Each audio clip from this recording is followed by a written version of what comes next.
मार्क्सवादी कम्युनिस्ट पार्टीच्या मोर्चाचा आज तिसरा दिवस आहे आणि आज जिल्हाधिकारी कार्यालयावर याच पार्टीच्या कार्यकर्त्यांनी आणि स्थानिक आमदार आहेत विनोद निकोले यांनी ठिय्या दिलेला आहे. कोणाच पाहायला गेलं तर आज तिसऱ्या दिवशी काहीतरी सकारात्मक चर्चा होईल असं सर्वांनाच वाटत आहे.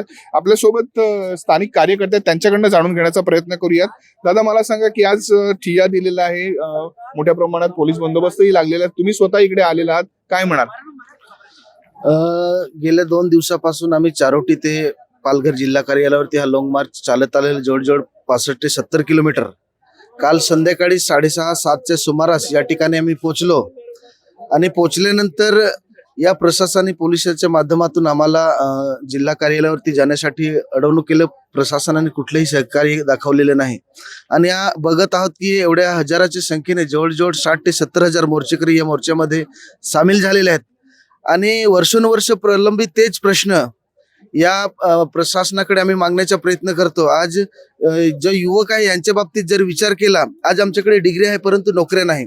आम्ही इथले स्थानिक आहोत, भूमिपुत्र आहोत, आम्हाला पेसा जिल्हा देखील घोषित केलेला आहे, परंतु आमच्या स्थानिक या ठिकाणी तरुण जो आहे या नोकरीपासून वंचित आहे. आज बघतोय आम्ही आश्रम शाळा घ्या, जिल्हा परिषद शाळा घ्या, जी शिक्षक भरती झालेली आहे, ह्याच्यात जो स्थानिक आहे हा तरुण या ठिकाणी कुठेतरी वगळलेला आहे. म्हणून आम्ही या मोर्चाच्या माध्यमातून देखील या प्रशासनाला सांगू शकतो की आश्रम शाळेची दैनंदिन अशी अवस्था आहे की शिक्षक नाही, विद्यार्थी आहे, परंतु या ठिकाणी असं दिसून येतं की या पालघर जिल्ह्यातील जो आदिवासी समाज आहे ह्यांची मुलं कुठेतरी शिकली नाही पाहिजे असं आम्हाला याच्यातून सांगायचे, अशी सरकारची भूमिका वाटते.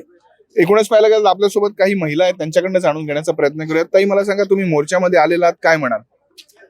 मोर्चामध्ये आम्ही याच्यासाठी की आमच्या ज्या मागण्या आहेत ह्या आमच्या मागण्या सरकारने पूर्ण कराव्या आणि त्याच्यासाठी वनपट्ट्याचं आपण सांगू शकते मी की वनपट्ट्यासाठी आम्ही वर्षानुवर्ष भांडत आहोत त्यांच्यासाठी, पण परंतु आमच्या नावावर फक्त थोडीशी गुंठाभर अशी जागा आमच्या नावावर केली त्यांनी दिले. तोही वनपट्ट्याचा 7-12 हा सगळ्यांचा एकत्र आहे, तर तो वेगळा करून म्हणजे सेपरेट एक व्यक्तीचा पाहिजे आहे आणि ज्यांच्या कब्जामध्ये जेवढी जागा आहे ती त्यांच्या नावी करण्यात यावी.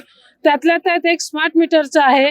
स्मार्ट मीटरचं असं आहे की आमच्याकडे स्मार्ट मीटर त्यांनी जबरदस्तीने लावले गेलेले आहेत. आमच्या लोकांना स्मार्ट मीटर काय आणि साधा मीटर काय हे याचं त्यांना कळत नाही आहे आणि जर ते लावल्यानंतर लोक कशी बाहेर कामाला जातात आणि हे परस्पर येऊन लावून जातात आणि ते बिल जे एवढं येतंय, तर जर बिल लाखोवार येत असेल तर आमच्या लोकांना लाख आहे माहीत नसतं आणि ते जेव्हा तिथे घेऊन जातात ते मग त्यांना असं वाटतं की 1000 रुपये बिल आलेलं आहे, परंतु तिथे जेव्हा जातात MEC बिल आणि तिथे सांगितलं जातं की तुमचं एवढं बिल आलेलं आहे, तर मग आमची लोक एवढा बिल कसे भरणार आहेत? कारण आमच्या लोकांमध्ये बरेच लोकांकडे TV नसतो किंवा बाकीचे फ्रीज वगैरे ह्या गोष्टी नसतात. एक साधा 1-2 बल्ब असतात आणि ते संध्याकाळी जास्त आम्ही उपयोगात करतो आहोत.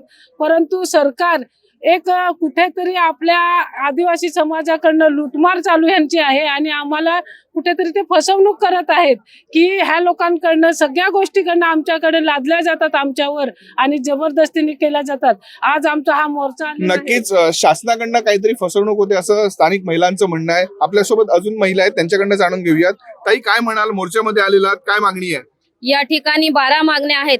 त्यात हा लॉंग मार्च मध्ये आपण बघता आहेत की 30 ते 35 हजार महिला आहेत आणि सर्वात मोठा म्हणजे पाण्याचा प्रश्न हा. आम्ही जेव्हा प्रत्येक तालुक्यावरती महिलांचे हंडाकळशी मोर्चे निघालेले होते, ते पण नवीन वर्षाचे आम्ही मोर्चे काढलेले 1 तारखेला आणि त्याच्यामध्ये एका तालुक्यावरती 5-6 हजार महिला हे हांडाकळशी घेऊन गेले सरकारला दाखवण्यासाठी की अजूनही आमचे हंडे रिकामे आहेत, आम्हाला वन भटकावं लागतं. आपण बघतायत की या पालघर जिल्ह्यामध्ये आदिवासी उपयोजनेतून अनेक धरणं आहेत आणि त्या धरणाचं पाणी आम्ही सांगतो की पिण्यासाठी आणि शेतीसाठी दुबार पिकासाठी आम्हाला दिलं पाहिजे, पण सरकार अजूनही ते जागं झालेलं नाही. पाण्याची सोय तर नाहीच, फक्त जल जीवन मिशनची योजना चालू केली, कोट्यवधी खर्च केले, पण ती योजना आज कुठे आहे हा जाब आम्हाला विचारायचा आहे. नक्कीच एकूणच पाहायला गेलं तर पालघर जिल्ह्यातील जे आदिवासी भाग आहेत या भागांमध्ये मोठ्या प्रमाणात योजनांवर खर्च केले, मात्र या योजना कुठेतरी अजूनही अंमलबजावण्यात आल्या नाही आहेत. आणि आताच काही वेळापूर्वीमध्ये जिल्हाधिकारी यांच्याशी बैठक येथील जे स्थानिक नेते आहेत, कार्यकर्ते आहेत, यांच्यासोबत होणार आहे. यातूनच काय तोडगा निघणार हे पाहणं महत्वाचं ठरणार आहे. प्रवीण बाबरे, लोकशाही मराठी, पालघर. लोकशाही मराठी ऐका, पहा, जागरूक रहा.